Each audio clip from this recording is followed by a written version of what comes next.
Welcome to Sense Noise, podcast about photography. I'm Andrew, joined as always by my co-host Arthur. Arthur, how's the weather? Actually, the heat wave has ended. Until tomorrow morning when it resumes. I was going to say, I'm jealous because the heat wave has come back to us. I think we're also getting the remnants of Beryl this evening. Yeah, I believe or sometime. It. Yeah, sometime it soon. It was so hot last week that my servers did a thermal shutdown. Okay, yeah, great. Mm-hmm. I've never had them do that, but that's what they did. Yeah. Yeah, they're in the garage, and the garage got up to a high of 108 degrees. So yeah, air cooling seems like a great idea until the air is as hot as your devices are. Well, and then it becomes a problem. Supposedly, Dell and HP have changed their warranty so that now they're warranted up to 115 degree inlet temperature. So that's good. Okay. Yeah, but I thought I had turned the thermal shutdown mode off, and I guess I didn't. So I need to figure that one out. Yeah. But I had a similar fun problem with one of my UPSs. I guess the battery in it just sort of failed silently. Yeah, that's good. And so when I would print something on my laser printer, it would it always, because it's a laser printer, always temporarily causes a little surge and it always makes the UPS click on.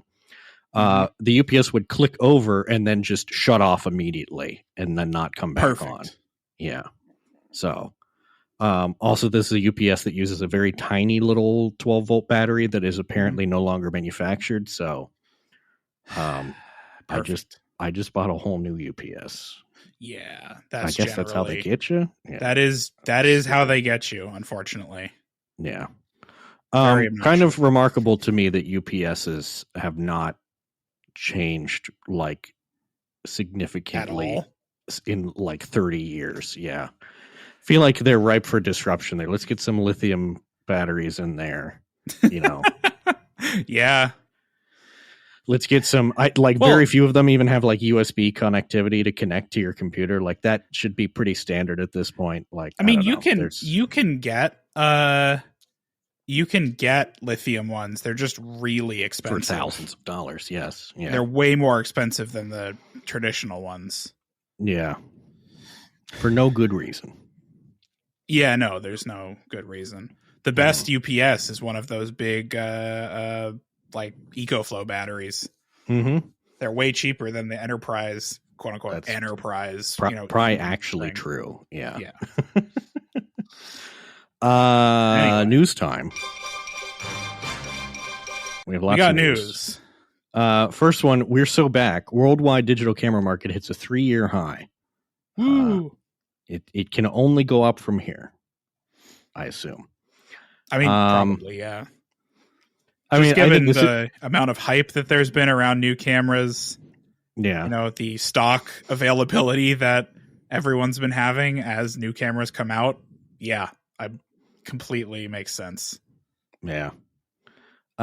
Interesting. It says, considering the camera industry is currently experiencing a surge of demand for all-in-one compact cameras like the GR3, the X100VI, the Leica Deluxe 8, it is appealing to attribute the uptick in camera shipments to that market segment. However, of the about 3 million cameras shipped from January through the end of May, only 23.5% of them were for cameras with built-in lenses, which is a slight decrease compared to 2023 and 2022 over the same period. Huh. Yeah. So people are buying interchangeable lens cameras, I guess. I wonder if this is driven just by people wanting to buy the all-in-ones and not being available. and so you're like, well, if I'm going to spend $1,800 on a camera, I may as well get a good one. Well, right. Like if you're waiting for an X100VI, I mean, you could just get an XT5 right now. Mm-hmm. It's more expensive, but not that much more. Yeah. It says here the ratio of mirrorless to SLR in China is about 25-1. In Japan, it's 11.7-1. In Europe and Americas, it is 2.7-1. So, now hold on. You're telling me that in America, people are buying SLRs at a rate of only half as much as mirrorless. Is that what you're telling me? Half to 1/3 approximately. Yeah. For every 2.7 mirrorless cameras sold, someone is still buying a Canon Rebel T6i or whatever it is. T7. I don't like that. That should not be the case. Yeah, here's the thing. You should not. I know that it's cheap. Yeah, the Canon EOS Rebel T7 is less than $500. I know that it's cheap, but it's not future proofed. No, not at all. It's like at this point, if you were to go out and buy like an iPhone 12, it's like, what are you doing? That thing's going to be obsolete like sooner than like you're better off paying a little bit more for a camera that will last much longer. Yeah, seriously.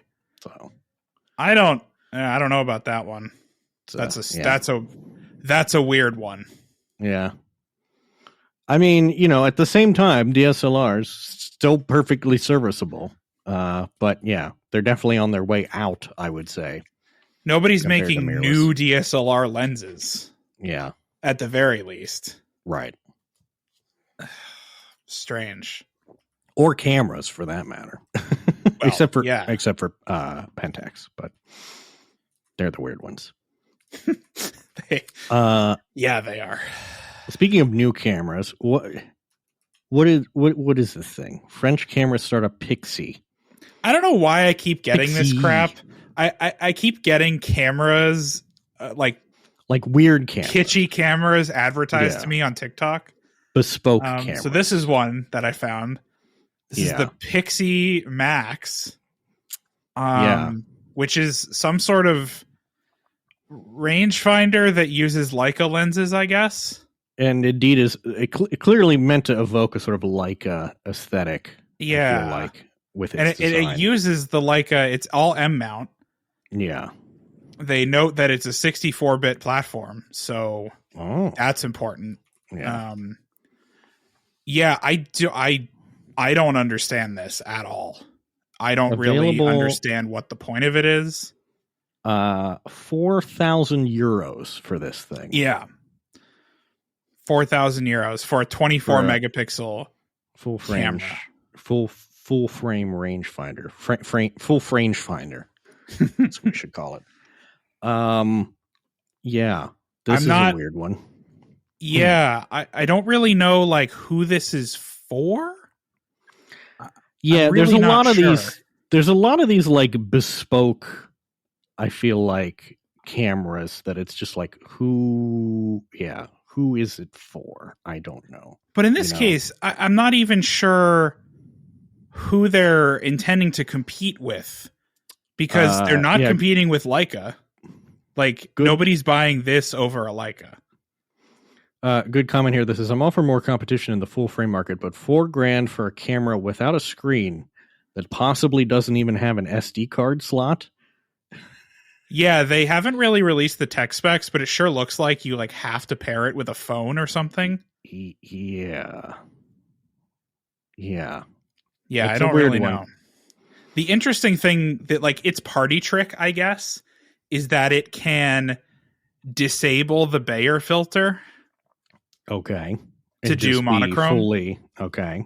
So you kind of get both the the performance of like the Leica monochromes and a color camera, which is kind of interesting. Specs are finally up on the website. Interesting. Okay. Yeah. 24.5 megapixel backside illuminated CMOS sensor. It has USB-C. Okay. Faster charging. It has memory from 32 to 128 gigs. It appears to only have internal storage.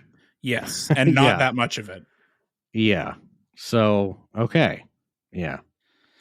It's the first camera designed to work with your smartphone, they say. So, I feel like the camera in my smartphone is designed to work. That would be with the my first smartphone. one. Yeah.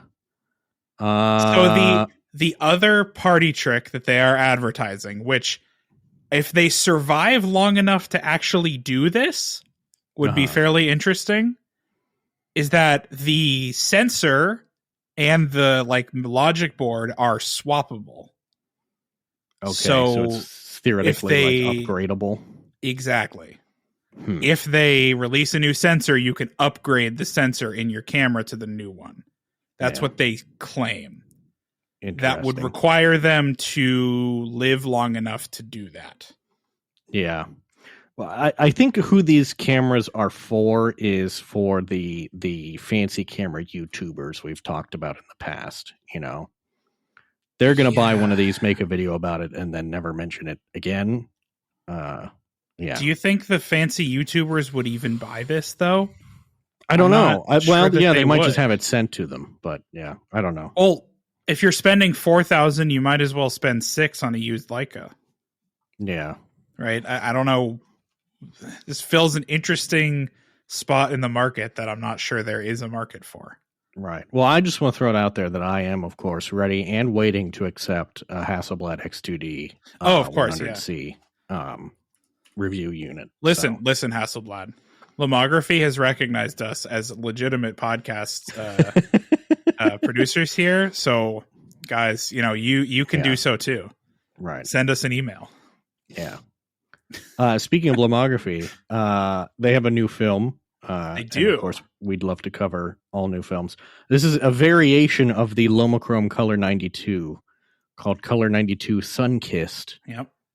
It has a golden hour glow thanks to warm orange and yellow hues. So yeah, this is another one of their like creative films, I am a big fan of Lomochrome 92. So this is interesting to me. I will probably get some of it at some point, try it out. Yeah. It looks interesting. The $12, not too bad. Yeah. Yeah, the sample images are, I think, pretty good. It definitely has a certain aesthetic to it. So, yeah. I think that this is the direction that, like, if these new film companies want to be successful, I think this is the direction they need to go. More of these specialty looks. Yeah, they're kind of making film emulsions that, are like Instagram filters, which ironically were based on classic film emulsions. Yeah. But yeah, right. Like, we've solved basic color film. Right. Because you can go and get Ektar if you want like perfect, like high, color accuracy and sharpness and all that stuff. Right. But I think a lot of folks getting into film are not, getting into it for that reason. They're getting into it for the aesthetic of film. So having these different options is appealing. I don't know. We'll see.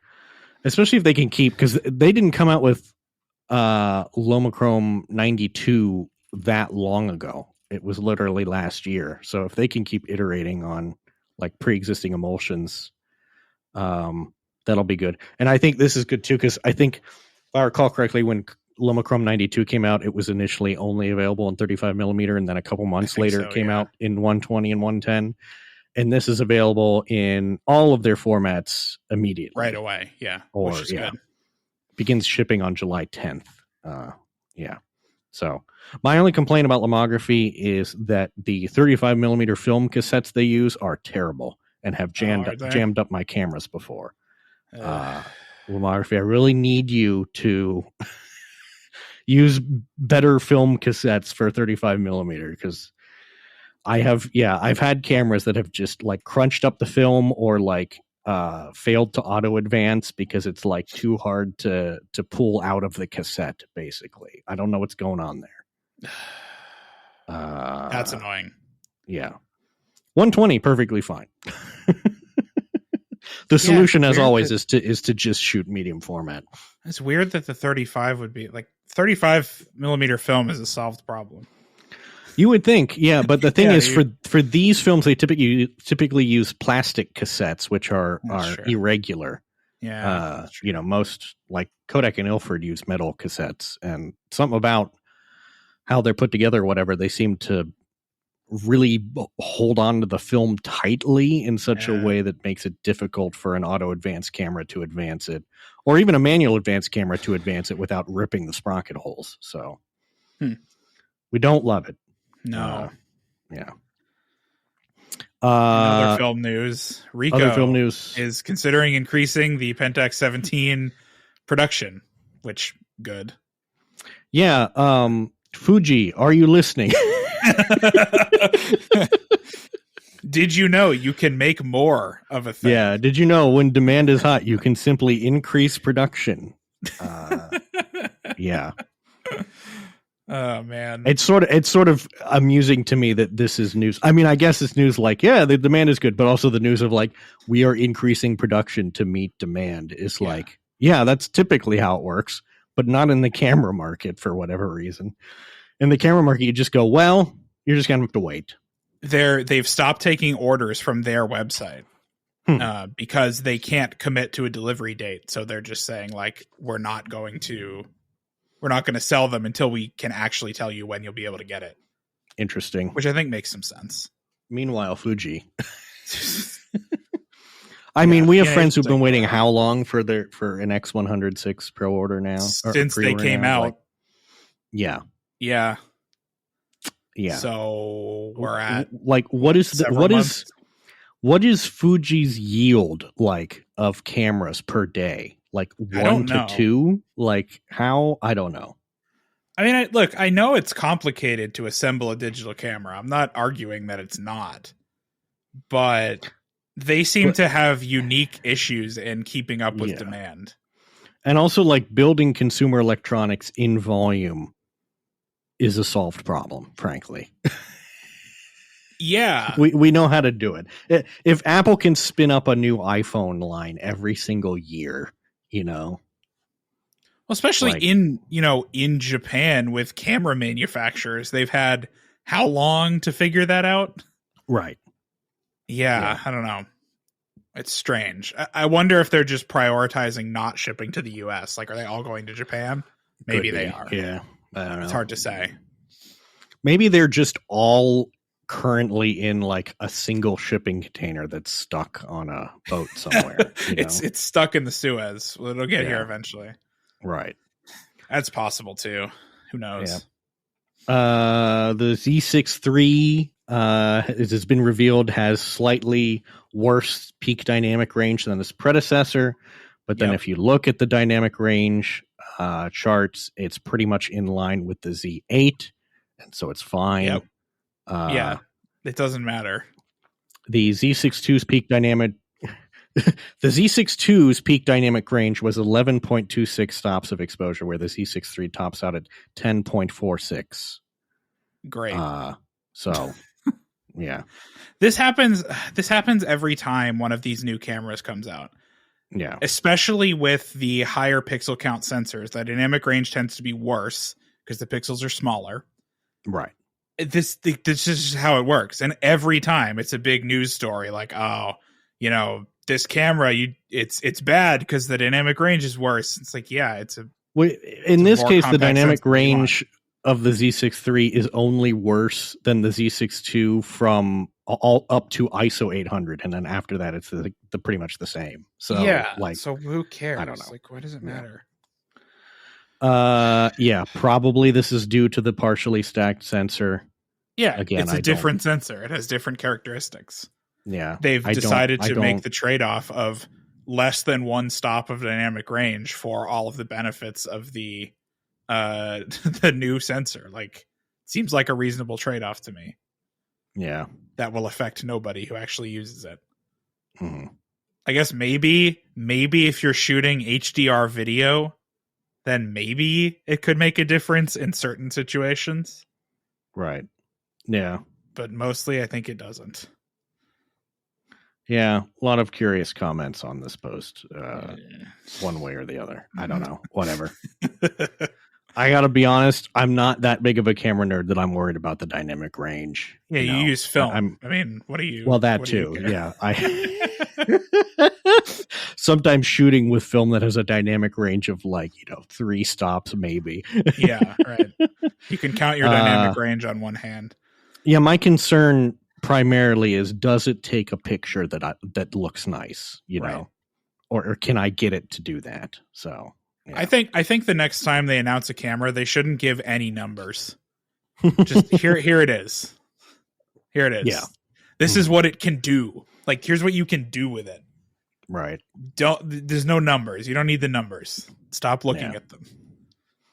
But how will I know if it's better without the numbers? I mean, this is why I'm glad that Apple has, like, with the M series chips, mostly given up on, processor speed Gigahertz and core count and all this crap. It's just, right. Yeah, three is faster than 2. That's really all you need to know. Yeah. The rest of it's not important. Speaking of things that are fast, Nikon sort of surprise dropped a new Z lens, 35 millimeter f1.4, and it's $600, which is pretty good for an f1.4 lens. And it's unbelievable. This isn't an S series lens either, which is kind of notable. Well, the theory is that maybe there'll be a 35 1.2 S or something. Yeah. To go with the 85 1.2 that they're doing. I guess lenses technology is just getting this good that you can make an f1.4 lens for less than $1,000. I mean, you've always been able to. Right. The camera manufacturers just choose not to. Mm-hmm. That's the difference. I mean, Sigma, what did I have? I have it a 35 Sigma 35 1.4 Art series lens, which I think sells for, do they even sell it anymore? I have no idea. I got it for cheap, but $7.99 for the Sigma one. That's the closest equivalent that I know of. Yeah. I like 35 1.4. I may get one because the Sigma lens that I have, I like a lot, but I'd have to use the FZ, and the FZ is heavy. Yeah. This is interesting. I wonder if this is kind of meant for like vlogger types, because it's wide-ish angle. I don't know. I feel like 35 is still too zoomed in if you're like holding the camera in your hand. Yeah. I think. Man. Although it does have a focus distance of 10 inches, so I suppose you could, hold it out in front of you and take a picture or take video of yourself. Someone comments, well, I'm sure it is a great lens. It is rather disappointing. I was anticipating the 35 f1.2 for a very long time, and a budget-friendly 35 f1.4 is not something I'm interested in. Okay. It's fine for you. Great. Cool, man.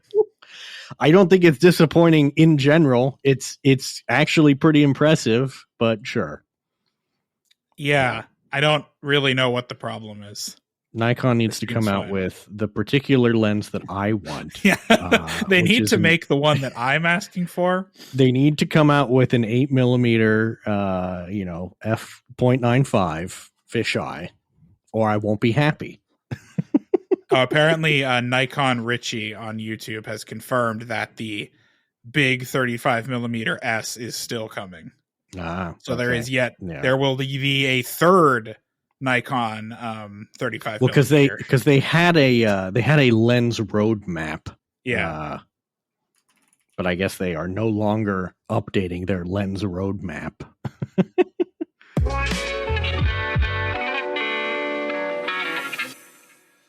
Canva, we talked about recently, purchased Affinity. And everyone was a little concerned because Canva's not exactly like known for professional design work, I guess. Right. Well, Canva is known for professional, as in cubicle worker design work. Yeah. Not like hoity-toity New York City designers. Yeah. But they purchased Affinity, and so everyone was a little worried what this meant. If you haven't heard of Affinity, by the way, it was still is. Their whole thing was, here's Photoshop, but you can buy a license forever. Yeah. And that was their whole selling point. It's kind of interesting because it seems that Canva actually, I think, it kind of bought them for an interesting reason, which is that they want to make Affinity into more of an Adobe competitor. Yes, they do. Well, they have two reasons for buying it. Yeah. So making it into a competitor is one. The other part of Canva is that they have thousands of designers worldwide that make templates and like stock art for their platform that you can use in your Canva designs. Mm-hmm. Those people all pay for Creative Cloud. Yeah. That's quite a lot of money that they give to Adobe for that. Right. What if they all used Canva and they used Affinity and they paid nothing instead? That's the other thing for them. It saves them a lot of money. Yeah, apparently, like Canva was internally concerned a little bit too about how much its own employees were relying on Adobe products. Yeah. And so they're like, well, we'll just buy Affinity and, further develop it into a competitor for Adobe. And indeed, the CEO went on Nilay Patel's Decoder podcast and basically said as much, said Adobe has been in a one-horse race for too long. Insert mention of Aperture here. Quark as well. Yeah. They're still around, by the way. Yeah, we were having a little, well, I shouldn't say we because I didn't get to use it, but other folks were having a little memory party about Aperture this weekend. It was so nice. Yeah. And Apple just threw it away. Just tossed it out the window. Yeah, can you imagine like a competent and not somehow more expensive alternative to Lightroom? Well, it was as expensive as Lightroom before. Like it wasn't cheap, but I don't know that it still would things in the Apple way. Yeah. No, it would probably be on desktop. It would probably be $300 one-time purchase, like Final Cut and Logic are, and then on iPad it would be a subscription. That's probably what it would be. Yeah. At this but point. would it also be integrated with the Photos app? I imagine so. Yeah. Because it always was sort of it was sort of integrated with integrated with iPhoto, yeah. Not particularly well, but I'd guess there'd be some sort of back and forth thing. Anyway. By its own admission, Canva is and always has been a tool for design. The power of the platform lies in how easy it is to use, allowing nearly anyone to quickly lay out logos and assets onto Canva templates. Yep. CEO says the purchase of Affinity was meant to close the loop, so to speak, on that goal. Affinity is all about creating all of those assets for professional designers. So basically, it's like we bought the tool that people use to make stuff for our tool. Kind of thing, or that we want people to use to make stuff for our tool, and we're gonna figure out how to incentivize that. So yeah. So the worry from photographers now is like Affinity Photo still is. Nothing has changed really. It's really the only fully competent Photoshop competitor. Yeah. There's others, Pixelmator is good for quick stuff. Photomator, whatever it is now. It's good for quick edits and stuff, but really Affinity Photo is the one that's closest in features to Photoshop. Right. And the concern now is Canva is entirely focused on graphic design. So does that mean that Photo gets, a lot less support? Yeah. I don't know. Like what happens to so Affinity has Designer, which is like InDesign, Photo, which is like Photoshop, and Publisher, which is like Designer, which is like Illustrator, Publisher, which is like InDesign. Right. So the question is like, okay, Designer makes sense to stick, but what's going to happen to Photo and Publisher? Publisher makes sense too.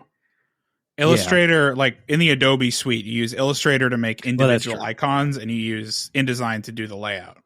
Right. So that makes sense. But it's like, where does Photo Affinity Photo enter into the Canva, side of things when it's meant for graphic design? Right.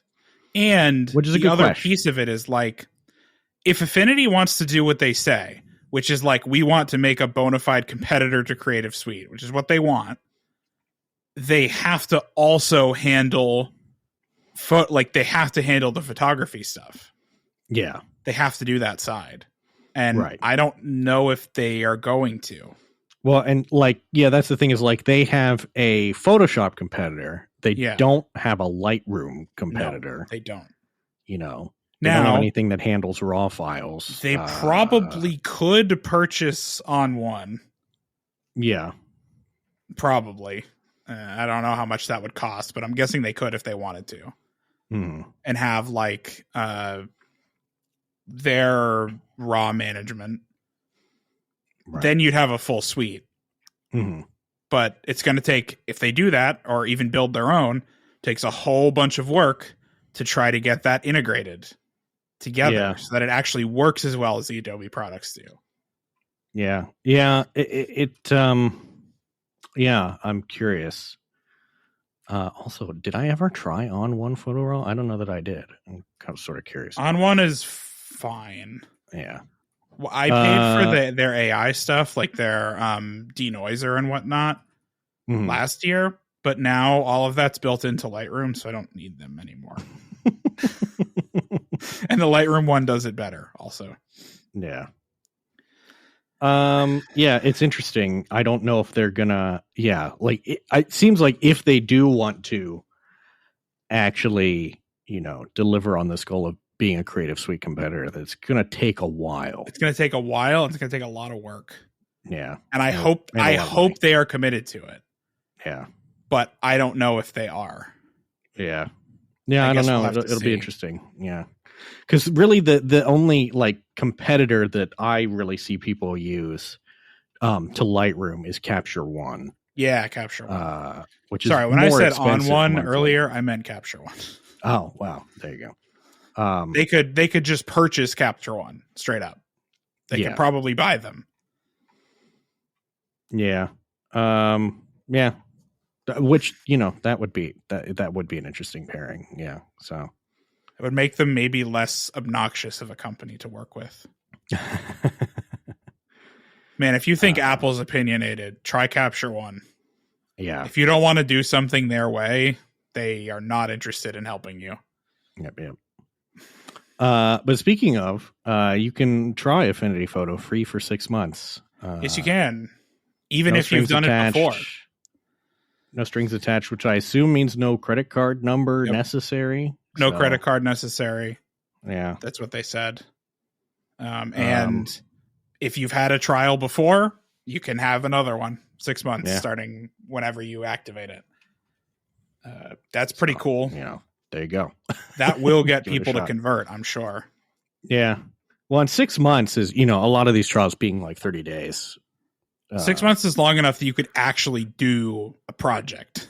Yeah, especially if you're a hobbyist, who isn't using it necessarily every day, that you will actually be able to use it in enough depth to determine if it works for you, So, yeah. Now, the other part the piece that's different here right now is that Canva and Serif, the Affinity owners, have wildly different opinions about licensing. Mm-hmm. I don't know how that's going to get resolved. So currently, Affinity products are one-time license purchases. There's no ongoing. You get, up until version 2, you got all updates forever. And then with version 2, you just had to buy an upgrade key. But Canva is a monthly subscription.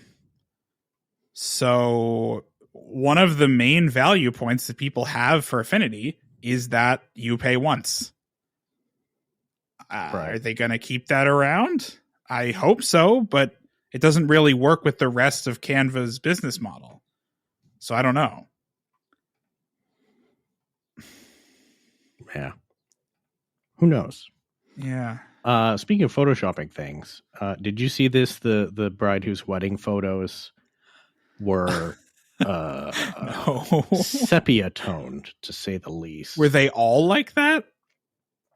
Oh my god. Yeah. Okay. Pretty much. I don't. Condor says she raised some of her concerns with the photographer and the pair agreed on a re-edit, but she was still unhappy with how she looked, so the photographer sent her some of the raw files. She noticed that she preferred the look of the raw files, disliked the sepia tone the photographer had put on her pictures. came to the conclusion I needed to reach out to her. Some of her edits felt like a preset that had been copied and pasted. I wasn't happy whatsoever. They definitely were a preset. Yeah. That's how it works. Yeah. It's yeah. No, I think this is an everyone sucks here. To put it in am I the asshole parlance, because she also asked the photographer to give her raw files so that she could edit them herself. Yeah. Right. So yeah. And then she's Condor and her husband accused the photographer of holding the photos hostage. She then claims the photographer wanted $4,000 for access to the raws. Yeah, that's what it costs. Yeah. If you want that, that is what it costs. Yeah. I guess my question is, like, did you not look at the photographer's, like, gallery beforehand to see, is this consistent with what their previous work looks like? Yeah. Like, I'm not a fan of it, but, like, I'm surprised that they're surprised by it, you know? Right. I guess the lesson here is, like, make sure you do your research on your wedding photographer and that their look is what you are going for, you know? She said she initially loved the photos and then stared at them for 30 days until she started to believe something was wrong. So she didn't notice for a month. Yeah. Yeah. I don't know, man. I think this is rage bait for TikTok. Yeah. I don't think anything actually happened here. Yeah, I don't know. I do think, looking at the side by side, it's like, yeah, I'm not a fan of the way they were edited personally, but no, but that's also it's an aesthetic choice, I guess. So. The rational way to handle this is to talk to the photographer and say, yeah, I don't like this style. Can you make it more natural? Yeah. And then the photographer does that and everyone moves on. Which I guess they did do a re-edit, but like not to the extent that they wanted. I don't know. Maybe it's yeah, I don't know. Bizarre. I think you're also not obligated to infinite re-edits, Yeah. So I'm going to link an article. I'm going to link a long YouTube video in relation to this, which is a categorization of all the different types of Reddit rage bait. This is definitely one of those categories. I recommend watching it. Yeah. But anyway, what have we been up to lately? Have you done any plane spotting recently, or has it been too hot? It's been very hot. Yeah. The problem with San Francisco is that in the summertime, problem with San Francisco. Well, okay. The problem with San Francisco Bay International Airport, not to be confused with San Francisco Bay Oakland International Airport. The problem with it is that London, Luton, Ashford, San Francisco, Cincinnati, Northern Kentucky. The problem with that airport in particular and the way you do plane spotting there, the runway extends out over the water quite a bit. Mm-hmm. And in the summertime, you have a combination of heat haze and, evaporating water that makes the heat haze worse. So anything within 100 feet of the ground is so blurry through a lens that it's just not worth it. Yeah. Yeah. Yeah. Well, I think that's true generally of airports in the summertime, I think those SFO's particularly bad. Yeah, but those runways heat up, and then you get all the heat haze. Yeah, and there's a ton of fog too. In the mornings. Yeah, you just get fog. But there hasn't been there. Okay, there was one interesting plane that I missed while I was on the East Coast, which I'm very upset about. It was an Antonov 224. Which would have been very cool, but I was 3,000 miles away. So I just have to hope it comes back. Yeah. Well, these things happen. I will be at Spot LAX in September. If anyone is interested in joining, it's a free event. Just happens. Second week of September, I think. I'll be down there plane spotting with a bunch of other men in their 50s. How it is. Yeah. What about you? I understand you've bought a new lens. I did buy a new lens. Did you know I didn't have like a portrait length prime lens? I'm not surprised. Yeah. I mean, you don't actually no, you take a lot of portraits. Right. You like go to the photo studio and stuff and take a lot of That's correct. So I've rectified this. What did you get? I got it's a Nikon AFS Nikkor 85mm f1.8G. So it's an F mount. Okay. But a recent F mount. Yeah. 85 1.8, pretty good, and should go on the F to Z and work just fine as well. So yeah. So once again, I can use it on either the F100 or the ZF. That's pretty good. So, yeah. Yep.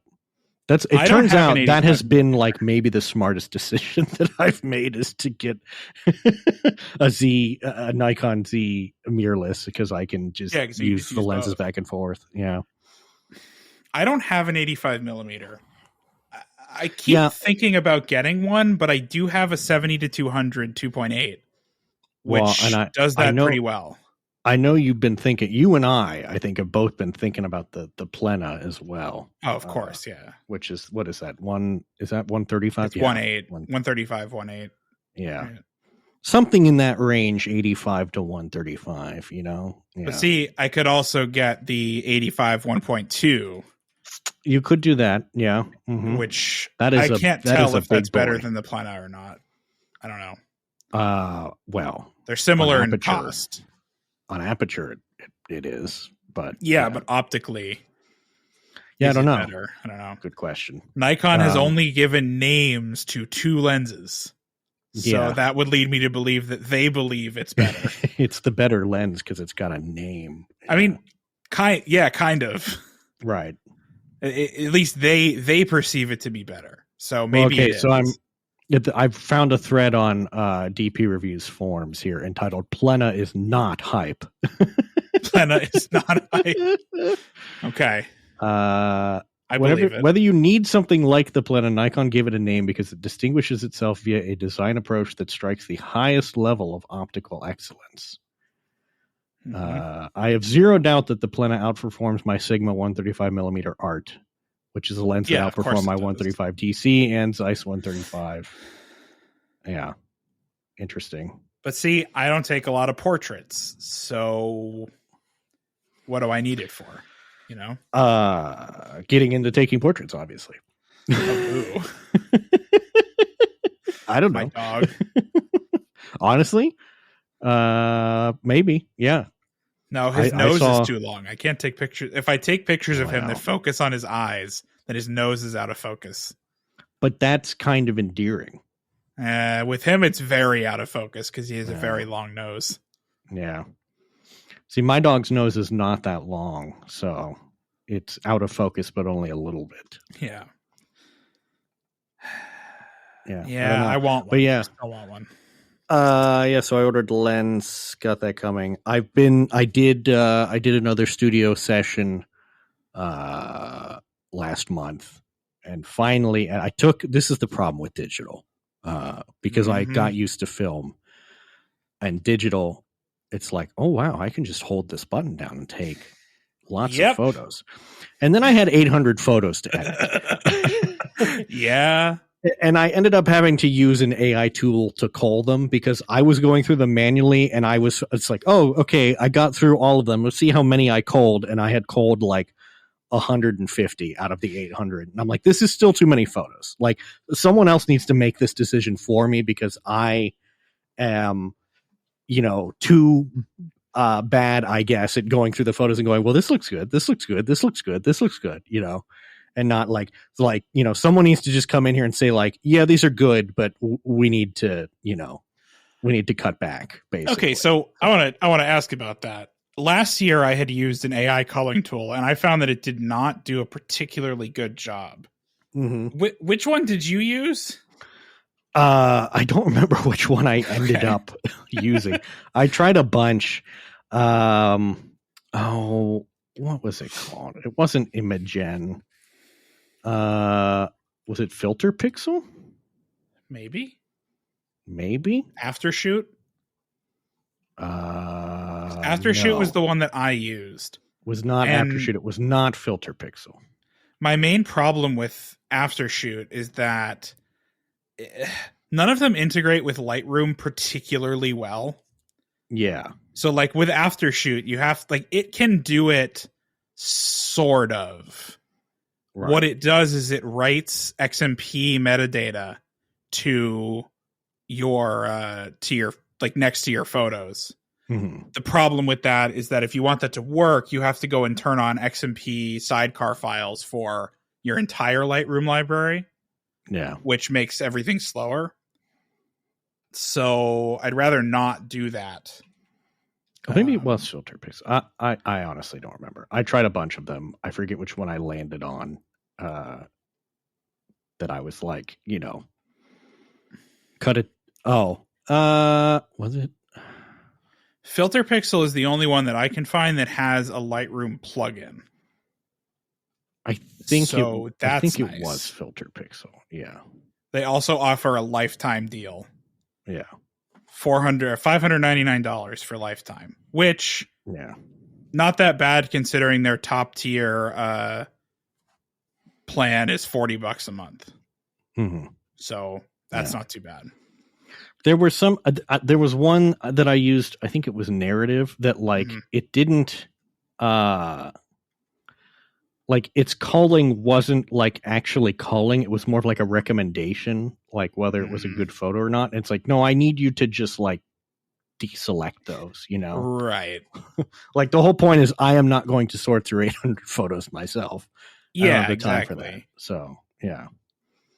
But yeah, so it chopped it down to something in the realm of 100-ish photos. Okay. That's not bad. Which was, easier, 152 photos, which were then easier to edit. And, do you think that they were a good, was it a good choice that it made?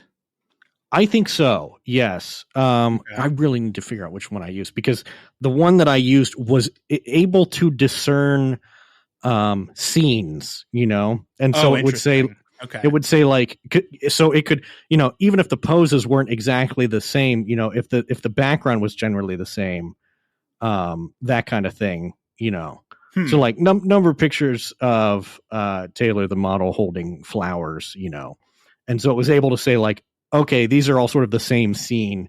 Here's the photo that I think is the best out of that scene, Yeah, the one when I tried Aftershoot, it did not do that. It had like a rating thing where it would show you like it had different categories that would kind of bin the pictures into based on like focus, motion blur, that kind of thing. Right. And then it would highlight the ones that it thought were the best. And I disagreed with its choices most of the time. Yeah. But maybe I picked the wrong model, the wrong mode. I don't know. Did the one that you use did you have to like pick what kind of event it was? Yes. Okay. Yeah, because I remember selecting like these are portraits basically. So when I did Aftershoot, it only had like 4 modes. It was like portrait, family, wedding, and there's one sports. Yeah, I think was one of the options. Yeah, like those were the choices you had. Yeah, I recall it only had a couple of modes. Yeah, because I think for me, like when I do sports, that's when I have 2,000 pictures from an event to edit. Right. And that would save me so much time if it could actually do that culling. It just didn't really do a good job. Mm-hmm. So I don't know. I got to try one of these again. Filter Pixel was good too because it has a built-in face view where it shows you the photo and then on the side it shows you the zoomed-in view of the faces that it has detected. Oh, that's pretty good too. So that you don't have to click all the time. Yeah, right. Yeah. And then how do you get the pixels into something else? it was just a button that was like, okay. Yeah, that was like send it to Lightroom, and it opened. Does it send all of them to Lightroom? Or just the picked ones? Oh, just the picked ones. I think what it did is it like opens up the folder in Lightroom, and then it selects only the ones that you have picked and imports those. Interesting. That's how that worked. Yeah. But it was interesting, and Filter Pixel has a free tier, which is the one that I used. Right. They do, yeah. So yeah, give it a shot, I guess. Yeah, I'll try it on the next one I do, because I'm interested in that. Yeah, but I never know. Like, but I don't know. I guess I tried were not that impressive. I guess I should put a link to this photo shoot in our show notes, considering that I think it's some of my best work. Yes, you thus should. far. So they are quite good. Thank you. Also did a roll of Portra 400, which is also in the gallery, which is I think I developed badly because I developed it myself, and so it has a little bit of weird color cast, but it's kind of an interesting look, I guess. So, whatever. That's the point. I took the digital so that they would look nice. I took the portrait so that it would look interesting. And then also did a photo walk recently around town. Did 2 rolls with that.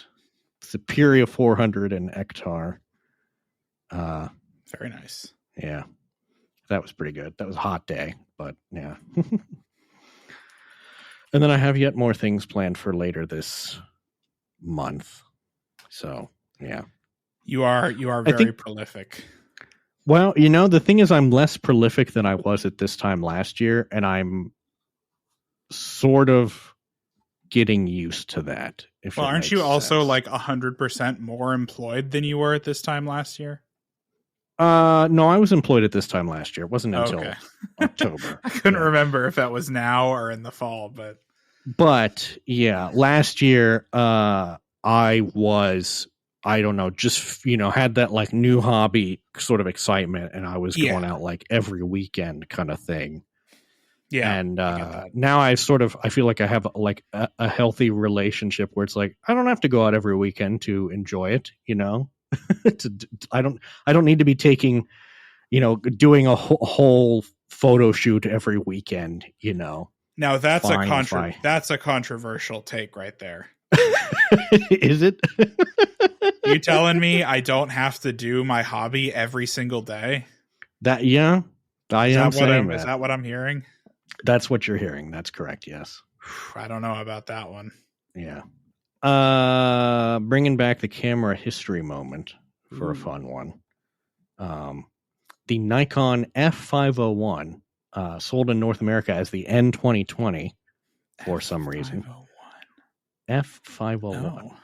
This was the first autofocus SLR sold by Nikon. Right. And you could get basically an identical version that was manual focus that was the F301 or N2000. If you got the N2020, you got autofocus. Also had automatic film loading and advance, but not film rewind.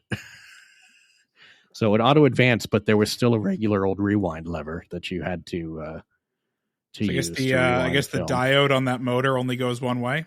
Exactly. Yeah. couldn't put a switch in there. Mm-hmm. That's kind of ridiculous. Also, I love that like the film advance was 2.5 frames per second, which is incredibly slow compared to what they eventually got up to. But, yeah, right. Yeah. Still fast for the time, though. Oh yeah, 2 frames per second was nuts then. Yeah. Let's see, what does he use? He uses TTL phase detect. Yeah, single zone. Yeah. So not very sophisticated AF, but. Yeah. Still, I feel like this is a better design than like at the time, the Canon they were the ones that had the lenses that had the like big apparatus glued to the top of them to do autofocus, right? Yes, they had IR sensors on the Yeah. lens and like a motor in the lens and all that. Yeah, this uses it could focus the AF Nikkor lenses, which are sort of pre even the D series lenses. Yeah.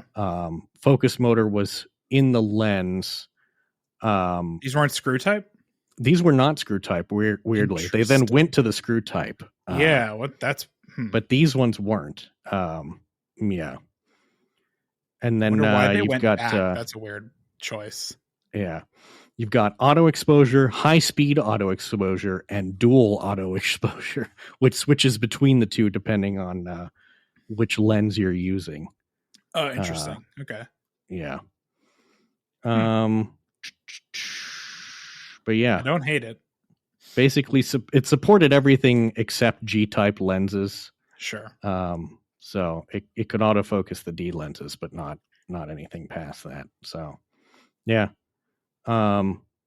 Interesting one. Kind of one of these odd, I find the like early autofocus cameras interesting because they usually made such compromises or were so unique in their systems that they sort of didn't last very long because they were, I guess, sort of like early mirrorless cameras. They were trying to figure it out, and then they figured it out, and it's like, well, this isn't going to work, and moved on to something completely different. So I think in this case, right, this camera came out in 1986, right? So I'm guessing they were trying to do autofocus with discrete logic, right? I don't think they were putting like a CC8000 processor in here.